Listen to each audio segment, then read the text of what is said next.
appreciate everybody being on the call today. I really am looking forward to this discussion.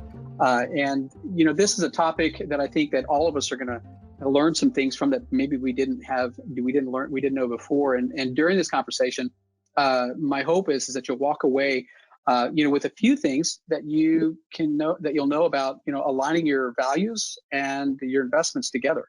And you'll have some steps that you can take away with you from our call today. So I really look forward to the discussion. We have three guests with me today. They're going to help me do that. I have Ken Powell, Senior Portfolio Manager of Equities. I have Brad Rollins, Director Portfolio Implementation, and Andy Garrison, Senior Wealth Advisor. My name is George Fernandez. I'm the Vice President of Practice Management here at Mariner Wealth Advisors. And the topic today is socially conscious investing. And so I know, guys, I appreciate you all being here today. This is really going to be a good discussion. And I know that each of you brings a different skill set as we come in and talk about this particular topic. And but before we get into that, because I'm going to tap into the skill set for each of you, but before we get into that, let's maybe spend a couple minutes. You can share a little bit about who you are and what you do each day, for the company and for your clients. So Andy, why don't we start with you? Yeah, absolutely. Thanks, George. Excited to be here. This is a topic I'm passionate about. I know we all are here. I think it's something that we're able to implement for clients at Mariner and folks at Mariner, but at the same time, it's just really neat to see the evolution over time. And I'm able to work with people day to day at Mariner and help them implement both retirement plans and tax strategies, and of course, their investment strategies as well. And a big arm that I focus on is the socially conscious space within that. That's great. Appreciate that. And Brad, how about you? Yeah, so I'm the Director of Portfolio Implementation, which means I work a lot on how do we take all of these ideas that we're coming up with across Mariner and figure out how to effectively and efficiently get them into portfolios to really benefit clients. So that means I spend some time managing model portfolios. I also oversee parts of our diligence effort and part of our education effort. And then also there are some quantitatively driven investment portfolios or equity portfolios that I also manage. Okay, great. And Ken? I'm a senior portfolio manager on the equity side here at Mariner. I've been kind of working with this socially responsible, environmental, social governance type investments now for, it's probably been 8 or 9 years. And as Andy said, we're seeing kind of an explosion in this area. And we're finding that a lot of clients are really passionate about this type of investing, and therefore, we are getting more passionate about this type of investing. Yeah, exactly, and I think that's why I'm glad to have you guys on the call today, because I think each of us have a passion about what we do, and we kind of go about it from a different angle, different perspective. So it's great to have all these perspectives there.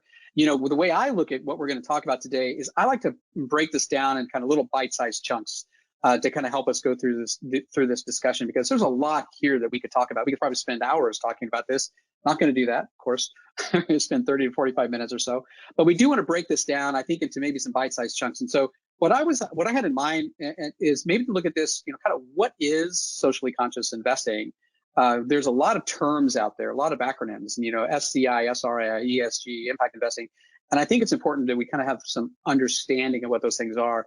I also want to dig just a little bit into what the history of it is too, because I know, for the last, Ken, you just mentioned you've been working at this for 8 or 9 years. And I remember a time when we said, yeah, you never want to invest in those kinds of strategies because you'll never get a return on your dollar. And so I want to talk a little bit about that and kind of what's happened over history over time and kind of where we are today. And then look at it, how we actually personalize this and use this to personalize our investment strategy, taking action. We'll also spend a little bit of time kind of digging into, is it active versus passive? Is there an approach that we should use or consider? Is it one or the other or both? And then, of course, we want to be, as we walk out of this call today, we also want to be forward thinking about where we are with this topic too. And that is, what are the things that impact, this kind of investing? Of course, things that impact all investing, but specifically this, the legislative side, as well as what we're seeing in future trends, because I think there's some really neat things that we're seeing in this particular area. And so that's where I want to dig in as we kind of get started today. And so I'm gonna start with Brad, because Brad, I got to tell you, when I go out to Google, I Googled socially conscious investing, which maybe a lot of people did on the call today. You're probably thinking, okay, what is this all about? I can see the little description on the webinar, but what does it really mean? So I probably went out there and Googled it, and the first thing I'm going to be met with is 4.7 million results. And I'm like, oh man, I mean, which one of these is the correct definition? Are they all correct? Or is it only looking at socially and conscious investing? It's only pieces of it. So there's a lot of results out there. So clearly there's a lot of information, some good, some bad. What I'd really like to know is what's relevant for me to know today. And so, Brad, I want you to maybe declutter that for us a little bit. Help us understand what these acronyms mean: SCI, SRI, ESG, and so forth. Yeah, and I don't know that there are standard definitions, but we have our definitions, and I think they're pretty close to how more and more people are talking about it. And it's definitely how we'll be talking about it today on the call. So that's probably a good place to start and just kind of level set on what we mean when we throw out acronyms, which our industry is unfortunately really bad at using a ton of acronyms. So first, let's start with SRI, which stands for Socially Responsible Investing.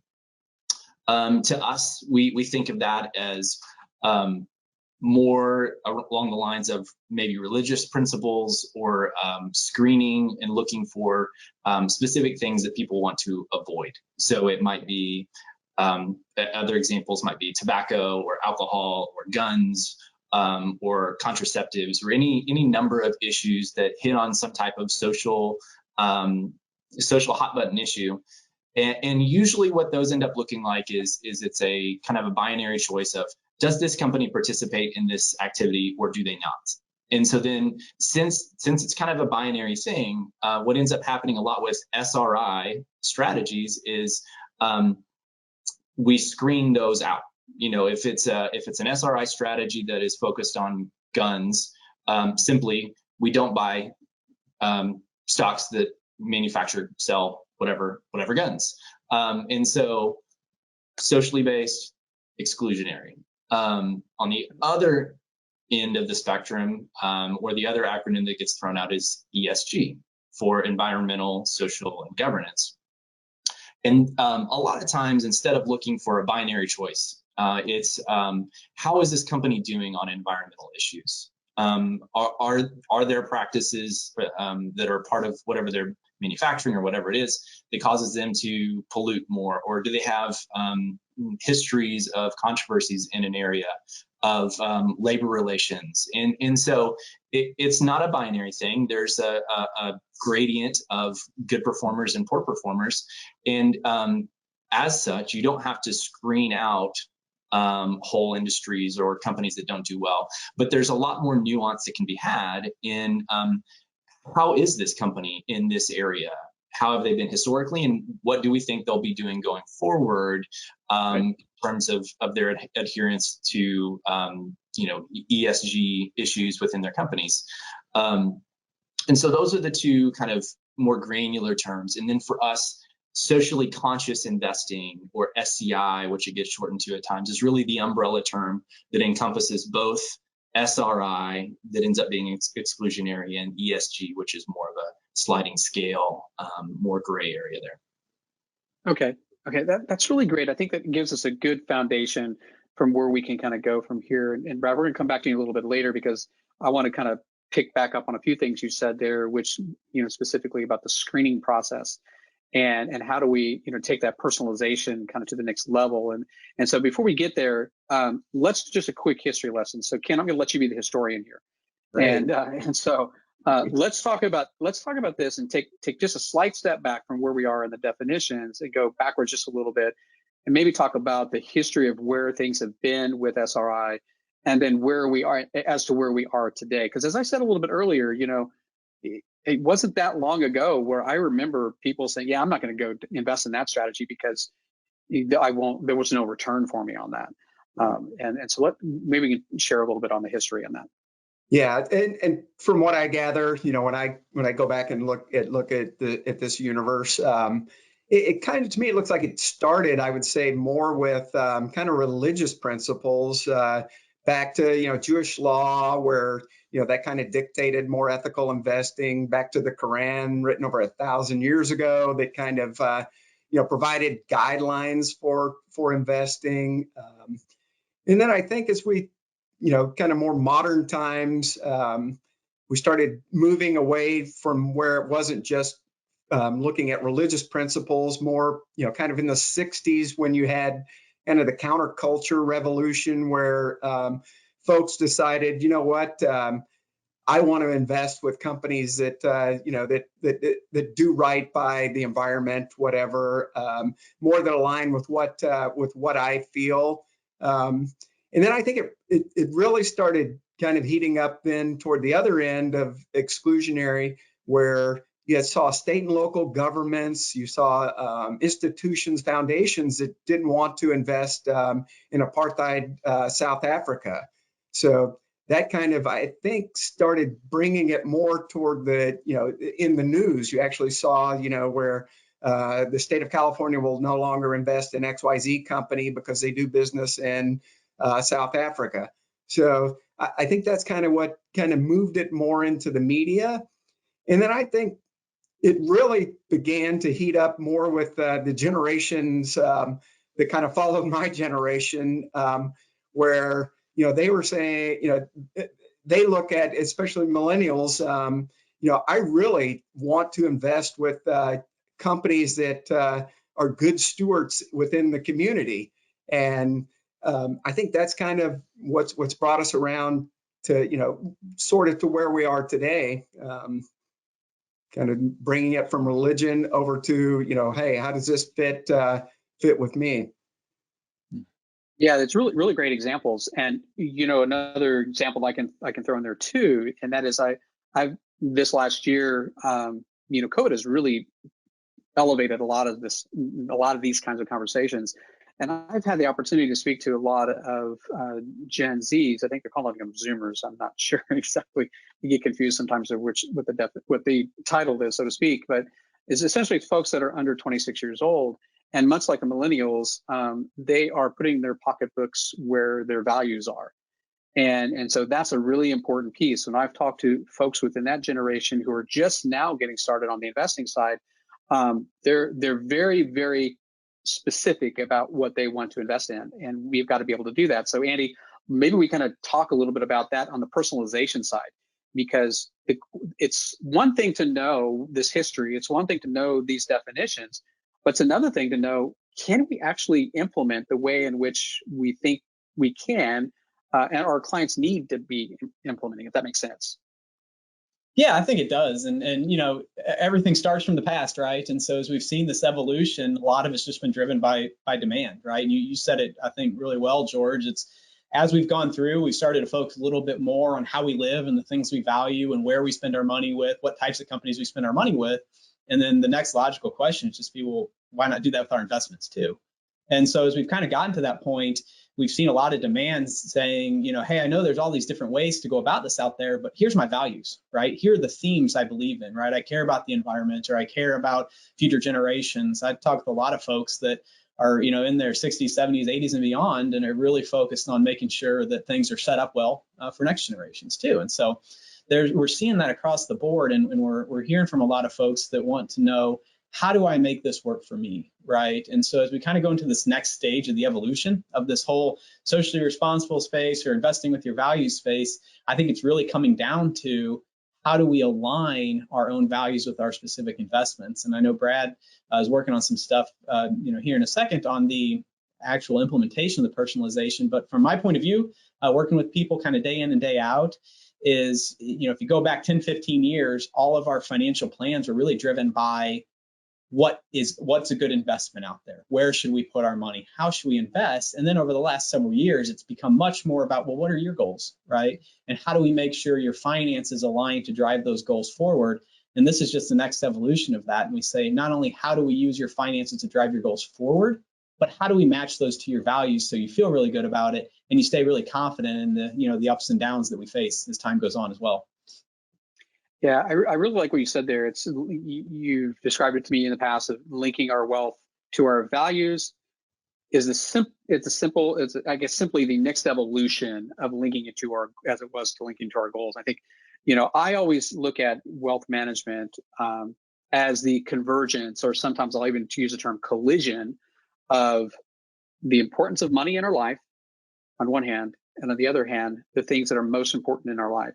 And the reason I use the term collision is because sometimes it takes a collision to actually identify whether or not you're investing and the way in which you believe. And that's really what we're talking about here, is that it is now possible to look at what your values are that you're trying to pass on to your children and the next generation, and actually invest according to your values, not just to our goals, as you just mentioned. And I think that's a really great point. But to get there, again, back to what you already pointed out, which was Brad is working on solutions and tools to actually implement this. So Brad, you want to talk a little bit about that? And then I want to maybe, if you could talk a little bit more specifically about some of the screenings that you do and some of the things that, that maybe we're doing today we weren't able to do a few years ago. Yeah, and this is just all a result of technology. It's changing every industry, and ours is not immune to that. And so, yeah, what we're doing now is we're spending a lot of time figuring out how can we, in a broad mass way, customize portfolios to actually meet clients' values. And I think that's been kind of one of the impediments to really doing ESG well, in a sense,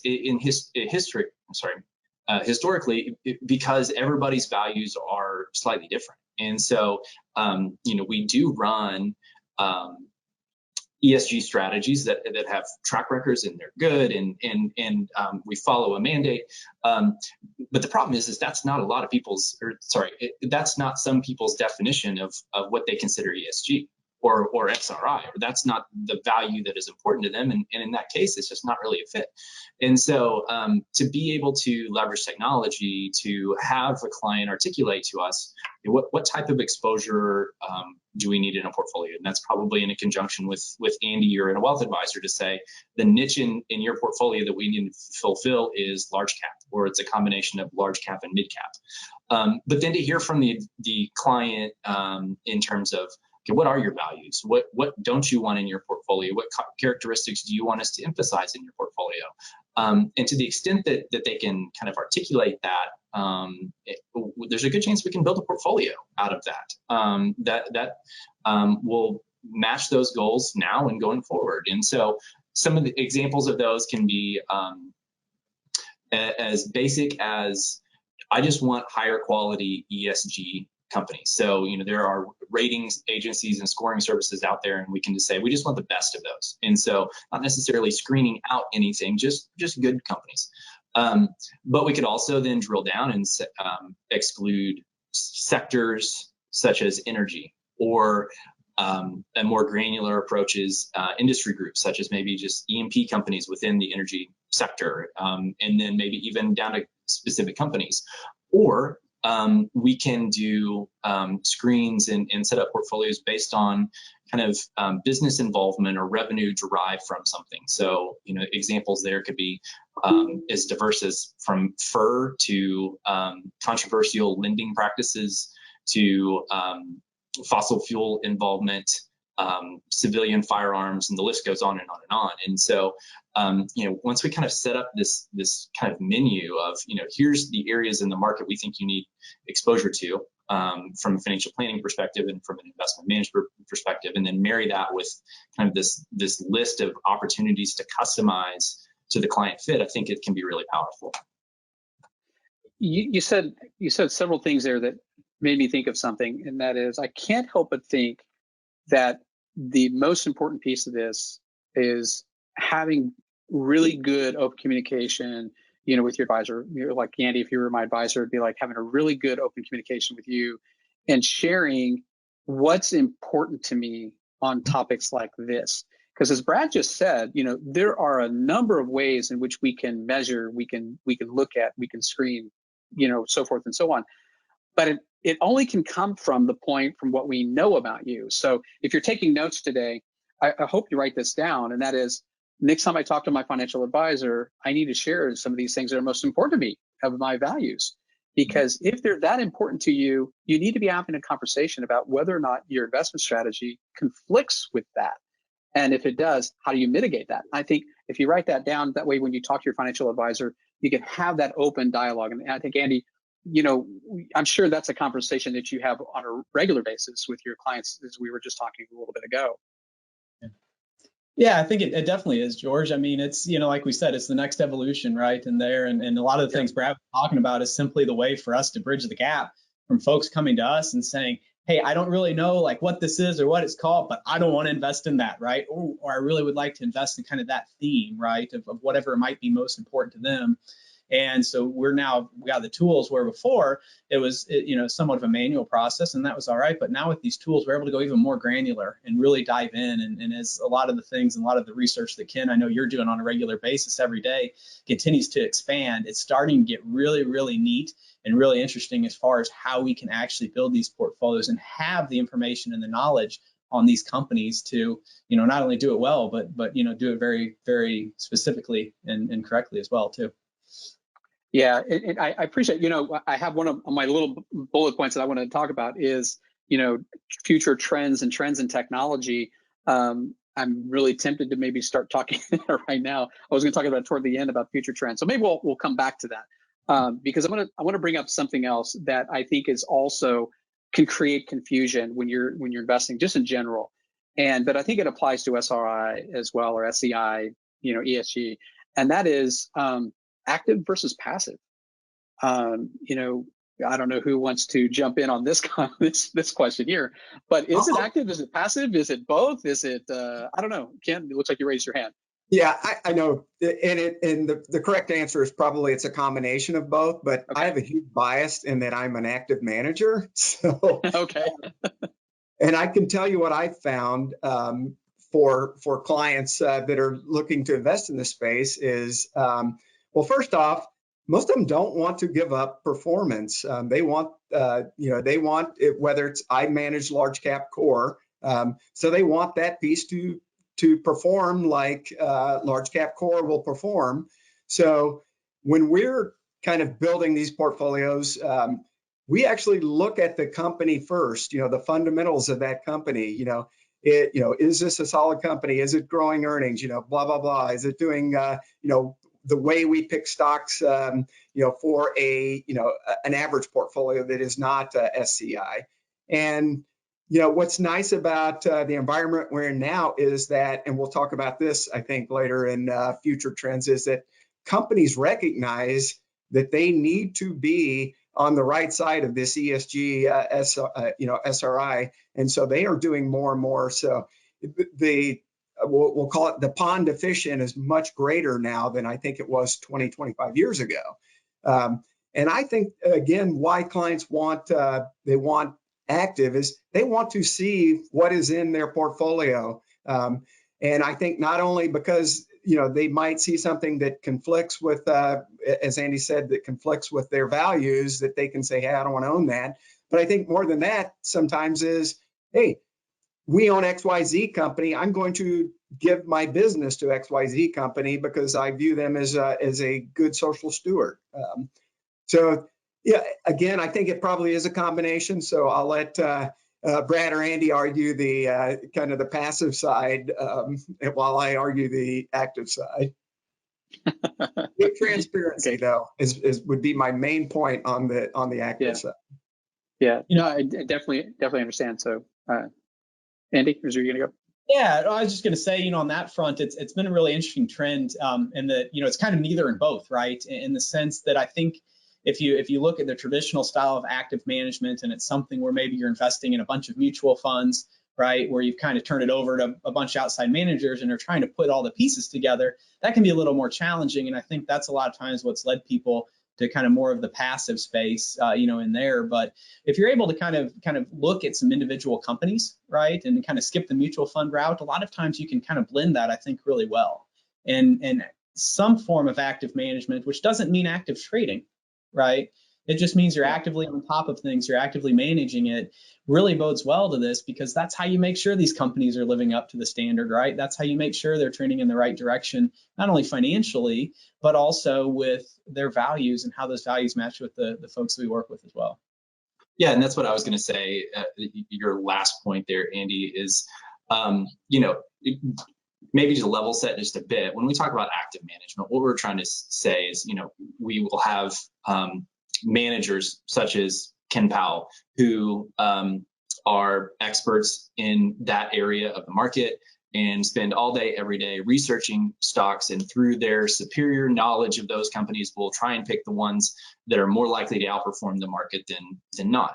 And so, through that intimate knowledge, you also, beyond just making a decision on is this going to outperform or is it not, are being able to pick up on trends on, this company may not be ESG in most people's mind today, but we think it's trending in that direction because of all the things that they're doing, where you don't get that in a passive or more mechanistic way of kind of screening out companies. You get that through an expert that knows the companies. So there's definitely something to be said for that. That's a great point, Brad. We do that. We incorporate within our approach. We look at what is the trend in history of that company and put a lot of weight into that. So that's a great point. We want to buy companies if there's a value that's important to you. It's probably more important, what is the company doing now and what are they going to be doing in the future, rather than kind of what's their historical track record in doing or not doing the thing that you care about. So I think the flip side, on the passive side, which a lot of the portfolios that I manage in the more quantitative way that we talked about earlier, border on passive. And I think what sets that apart, or what makes it worth considering, just kind of fill out this conversation, is that since we're doing things kind of quantitatively, that's what gives us the ability to at scale give everybody the portfolio that fits their values. Where if we have kin or a team of kins, they're going to manage one strategy or three strategies or five strategies that are our best ideas and have the best chance of outperforming the market, and match the values that they've set forth kind of in the mandate for that strategy, where we can kind of flip that in the passive space and say, okay, for Mr. and Mrs. Smith, their values are A, B, C, and D. Let's build a portfolio specifically for them. And then with the help of technology, we can do that many times over and give more customization. But it's really what the trade-off there is the effort to outperform an index or beat the market is what we give up in exchange for that level of customization. We're going to give you exposure to large cap growth or small cap value, in line with those values, but not to outperform. Yeah. And I appreciate that last point. And this goes back to something we were talking a little bit earlier about, Andy, when you were kind of sharing the importance of, kind of knowing your client, of course. And I talked about the importance of, what's important about money. What role does it play in your life, and what's most important to you? And the key is that what does your performance need to be to reach your goals? It may or may not need to be the market return. It needs to be the return you need. And so when you compare, so sometimes you're going to be looking at this and think, well, I'm not getting what the market got. Well, that's true, but that's not really what you need for your particular goal. And so you want to look at this from what is your goal that you're trying to achieve and get to, and then how do I get to that goal and focus on that. And so that allows you to do the things you just described, Brad, which is to focus on those things are most important, build a portfolio that's designed for you because that's what's important to you. We had a question that came in that as a passive investor, is there a good way to evaluate a mutual fund or an ETF against SCI or ESG criteria? We have tools, but I'm not sure that necessarily those tools are available to the general public as easily. I don't know. Yeah, there are a handful of like social indexes. The KLD social, was it social 400, Andy? Do you know the exact? So there are some, but again, I think then I would go back to what you were saying, George, about maybe you need to measure your performance versus what your needs are. So I'd say that reporting along those, especially on the funds that purport to be ESG or SRI funds, a lot of effort is being put into reporting now in kind of any of the big ETF, companies that have them. Probably have a ton of information on their websites about exactly what the process is for inclusion and exclusion. That's another good thing about passive is, they say here are the rules. This is what we're going to do, and then they go do it. And so that's true. You kind of drill in there. But just to look at any mutual fund through an ESG SRI lens, I'm not aware of any kind of resources out there to kind of look at those specifically. Yeah, and to your point, the prospectus is going to have the detail of the rules as it relates to that particular fund. Another question, current trends. This is, I think, a really great question, and that is, I'm going to read this here. Do the current trends associated with ESG or SRI suggest that at some point this investment methodology will be the accepted norm for how we invest versus an anomaly that it's been in the past? And so, I mean, I have my own opinion. I'll let you guys share your opinion in a minute, but I have my own opinion on this. And that is, I do believe that this is becoming an accepted norm more so than in the past. And I think, especially in the last 2 years, I've seen an elevation and an expectation. In fact, there was and I don't know if you all saw this, but one of our regulators, FINRA, is one of the regulators in the broker-dealer industry. And so they actually just passed some rules as it relates to the composition of boards in order for them to meet their specific guidelines. And so when you start seeing things like that, when the regulators start getting involved, which will take us to our next conversation, which is legislative impacts, is when you start seeing that, then it moves beyond an anomaly from my perspective. So what do you guys think? I agree. And you're not only seeing it on the regulatory side, you're seeing it in the market. A ranking group, their name, Sustainalytics, was recently purchased by Morningstar. And Morningstar realizing that, hey, this is a trend that looks like it will continue. The Bloomberg database that most investment professionals use now, they have committed a lot of resources for analyzing companies that are what the different factors for ESG. So you're seeing a lot of a lot of these firms get into measuring this. So yeah, it appears like it's going to continue, and not only measurement companies, but also the companies themselves are pouring more resources into it. My personal opinion would be, I think within the next 10 years, we'll see, whether we call it this, but ESG departments within companies. So Microsoft will have a director of ESG, will have employees reporting to that person, where that is their sole responsibility, is to make sure the company is adhering to these principles. Yeah, I would agree with you, Ken. I think, again, we're seeing that trend already, and I think it's going to stop being a trend, and it's going to become the norm. On that, kind of sticking with you for a second, Ken. One of the most important things that we do as helping our clients, being advocates for our clients, is being able to help with blind spots, of course, and understanding what's around the corner that they can't see. And so watching what's happening, we look at legislative impacts, we look at other future impacts. What are you seeing that you're paying really close attention to now as it relates to this particular topic? Kind of hit on it probably a little bit there, but maybe you can expand on just a little bit on that. Brad, I'll come to you on the Department of Labor kind of stance on 401ks in a minute. Sure. I think we are seeing it for investment managers, investment management firms. I think you're going to see a set of principles or guidelines, because you have a lot of firms saying, oh yeah, we're ESG or we're SRI now, and there's no true guidelines as to what makes that investment firm truly ESG or SRI. So I think we'll see more standardized guidelines for this type of investing for folks in my field. I think we'll also start seeing more private investment opportunities, not just public companies, but I think hedge funds are realizing that it looks sustainable, so they're going to look at private things more.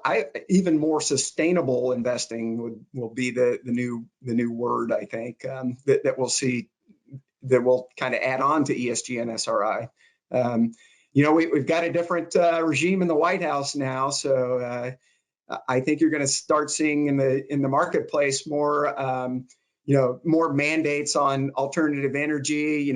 Power plants will have to, have X amount of, energy that's produced from alternative sources. Electric vehicle mandates, by you're especially seeing it in Europe. By this date, we'll have to have this percentage of vehicles will have to be electric vehicles. So, so that's going to make kind of these niche companies more, more mainstream and larger companies that are producing this types of products and services.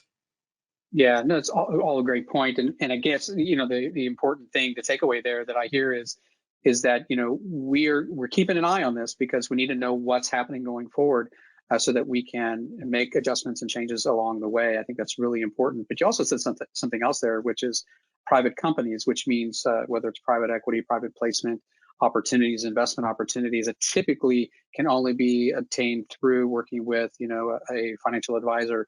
Are going to be things that you're going to start seeing more of in this area as well. I'm already starting to see it, especially on the opportunity zones as an example, that have some, kind of ESG, kind of component to it in some cases as well. Brad, on the Department of Labor, there's been a little bit of, I'm going to call it noise, a little bit of noise this fall on that. I don't recall where that all landed. Do you have any feedback on that? Yeah, and I think it mostly ended up being noise. But that was there were probably some headlines that you may have read if you're reading, about ESG investing earlier this fall, talking about the Department of Labor banning, ending ESG funds in retirement plans. And so just to kind of a little bit of background, the Department of Labor is the regulator for 401ks and all ERISA plans such as 401ks and other retirement plans. And they had put out a preliminary rule saying that that could be read as trying to push 401ks to exclude ESG investments. Really what they were doing was to say and he has an opinion too, it looks like. So what ended up happening after all was said and done is the Department of Labor's final rule said that that the investments that are chosen for 401k plans have to be judged on the merits of things that are going to lead to performance or risk. So no issues that aren't related to risk or performance in one way or the other, which really for us, I talked to my counterpart that leads the research for our 401k business, and her response was, that's how we've always looked at them. I think there was this misconception, and maybe it goes back to, George, what you said at the beginning, which is early in your career, you would say, look, we don't want to do ESG investing. Like, you're not going to get a return here. And I think that mentality led people to think that, oh my gosh, the Department of Labor is going to end ESG funds. But really, the industry here has improved a lot. And there's a lot of funds that could already be seen as equal to other funds that aren't ESG related. And so when our retirement plan group looks through funds and does research on funds and monitors them for are they appropriate to be included in a plan, they were judged by exactly the same standard the whole way through. And so it ended up being kind of a non-issue for us, and then and then as bills do, they got watered down. Okay. Yeah. Well, I thought that I remember hearing some of that. To your point, a lot of that is noise, but I appreciate the background on that as to what was going on. So Andy, kind of broadly speaking, how do you stay in front of trends, or anything in particular that you do? Yeah, I think so. I mean, I think just what Ken and Brad said is kind of telling. I mean, you think of trends, and we try to think as logically as we can a lot of times right here at Mariner, and I'm sure a lot of folks do. And what we've seen is kind of looking ahead, right? We're always looking for the next Apple, right? Or something like that from the financial standpoint. And what we're finding is there's actually a lot of value when you're looking at companies, when you're looking at other things and other investments from the standpoint of these social screens, right? And I mean, just to think of it logically for a second. if a company treats its people really well, it's going to score high in the social space. If it treats people really well, they tend to be more productive. There's study after study that shows that, right? If companies do a little bit better treating the environment well and they have less fines, that helps, right? We can all think back, 10 years or so now to BP in that example. And so I think what you're seeing is as we start thinking about not just the trends of the socially responsible space, but also how does that apply to screening and finding really good investments? I'll let Ken, kind of do, but what I believe is that we're really starting to see these criteria and use them almost as risk management views, right? In the sense of looking at companies. And so just because everything goes through a financial screen first doesn't mean you can't add financial value by also scoring high in these other areas, right? Whatever that scoring system may be. And so I think that's one of the biggest trends that we're seeing and one we're trying to stay in front of on that front. Yeah, that's a really great point. A very interesting point that it doesn't necessarily have to be a traditional social governance type, company per se.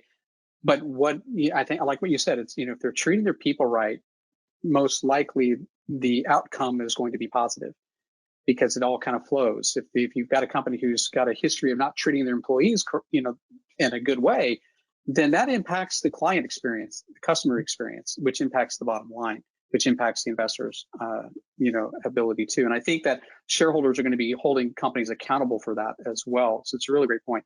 So to kind of wrap things up here on a kind of final note here on future trends, we were talking a little bit earlier about technology and trends in customization. And so one of the things, when it comes to technology, you're exactly right. I don't know who said it now. I can't remember who it was. Said that technology is allowing us to see things in ways that we weren't able to see 10 years ago. And whether it's screenings or whether it's the social governance that you were just talking about, Andy, the technology is allowing us to see this. So over the course of the last couple of years, where I sit in a role that I have with Mariner is I get introduced to new technologies on a fairly regular basis. And I have seen new technology that is there to what I call hyper-personalize, your experience as an investor.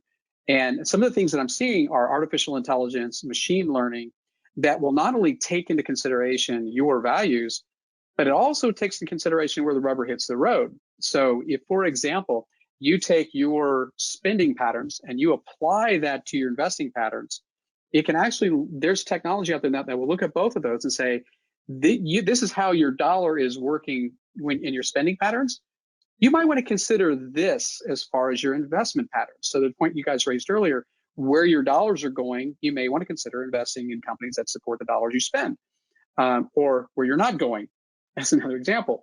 I see you're spending money here, which might be in contradiction to what your values are. So therefore, we make some adjustments. Those are the kinds of trends that I'm seeing in technology as well. So on a final note, Brad, do you want to share just a little bit of what you're seeing in technology?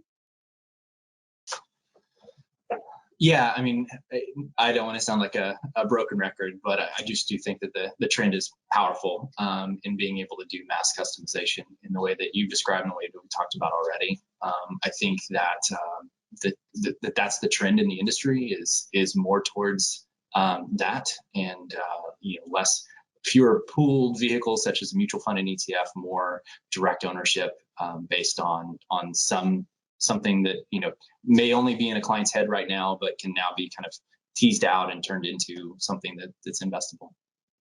Okay, great. I appreciate that. So I have a couple of questions here. So I just want to, if any of you have questions, feel free to type those into the question box on the screen here. Had a couple of questions that did come in along the way. I've already gotten to one of them that I did not get to yet.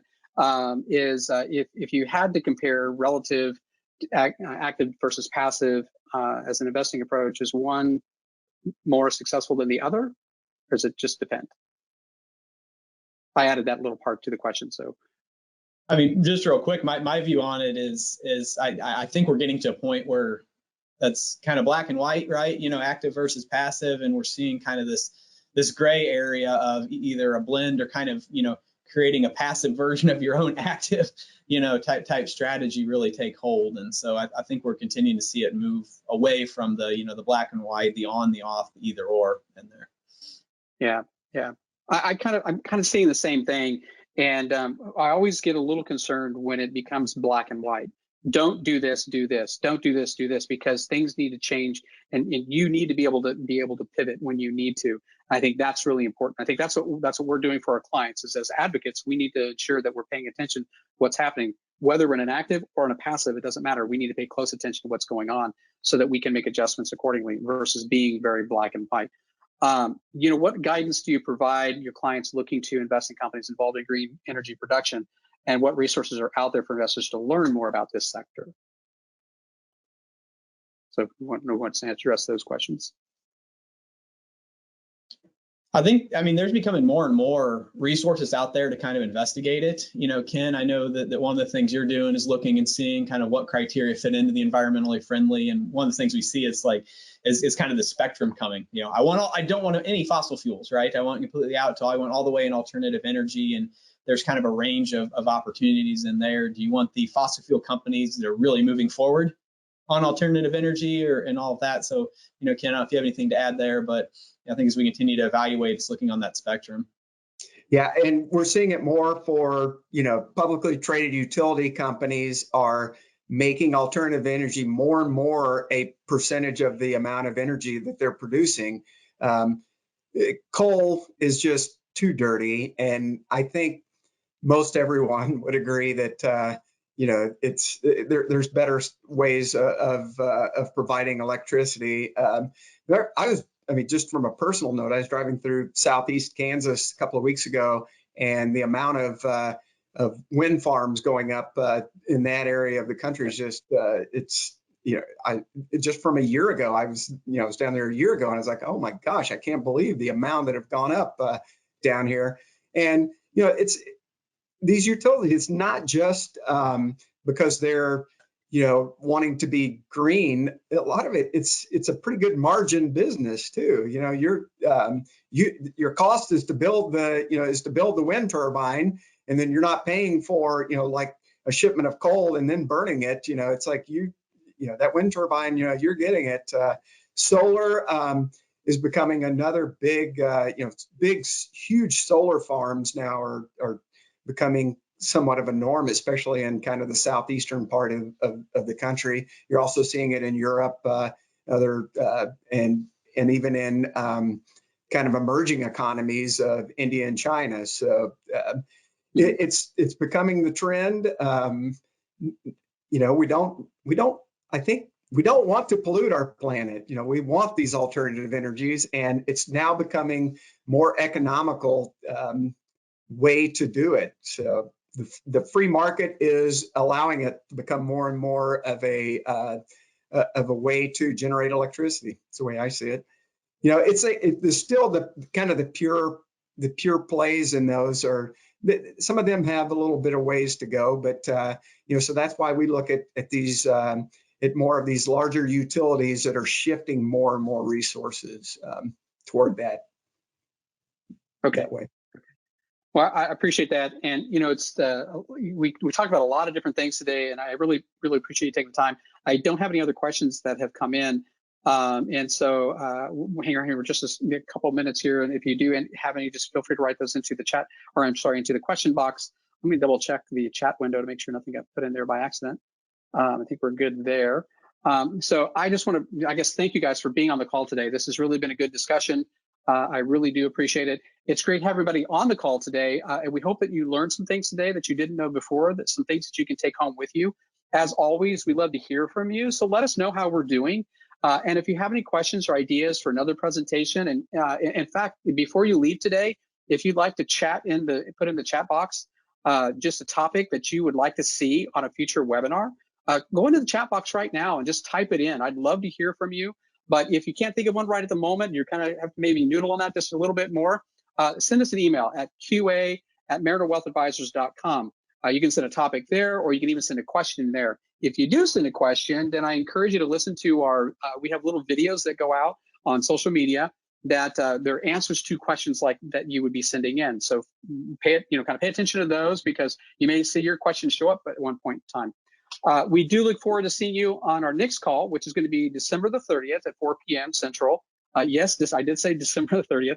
We're going to do a 2020 recap. We're going to have a little bit of fun. We're going to talk to a certified financial transitionist, Suzanne Wheeler, And we are going to be talking about what's kind of gone on this year. We'll talk a little bit about the usual stuff, as far as the market and kind of the, tax law changes, that kind of thing. But most importantly, we're going to talk about things that we've learned this year that we can leave behind, that we don't need to worry about anymore, and things that we can look forward to going forward into next year. And then we'll talk on January the 11th, our Crystal Ball Outlook 2021. Jeff Krumpelman will be here on January the 11th. So I encourage you to join us for those particular calls there. I don't have any more questions, so we'll go ahead and conclude our call today. I want to thank everybody for being here, and thank you, gentlemen, for being on the call today as well. Thank you. Thank you all. Thanks.